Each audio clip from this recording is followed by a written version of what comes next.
The Oracle has been a staple in the Woodberry community for a number of years, I believe over 100, and so one of our motivations was to continue it, but to revitalize it almost, and so our reasoning from going to post to print, even though I really enjoy the classic paper feel, is to keep up with this day and age and our movement towards a new technological society.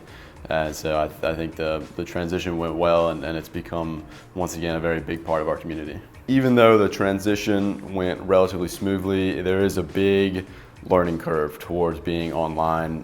We just recently broke 5,000 viewers since our debut, the game weekend, and so with that many eyes on the paper, we really have to make sure what we write is correct and demonstrating the Woodberry attitude well.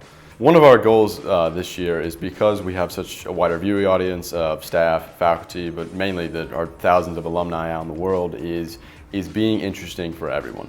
And so we have articles, specifically a new section almost, that are reprinted from past oracles.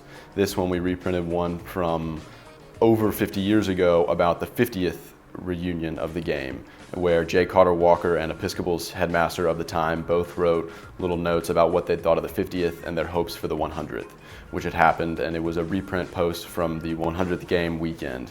And so we are hoping to gain a lot of interest from alumni and students by having articles that can benefit and be directed towards both. Hopefully one of our goals is the result of Bennett going online would be an almost revitalized sense in alumni's eyes of what it was like to be here as a student. Read the Oracle as if you're listening to the heartbeat of the Tigers. Even though they might be alumni of 50 years ago, they can remember what it was like to be a Woodberry student here, and they can still see that their concerns, their interests, their hopes, and what we write about is still the same thing.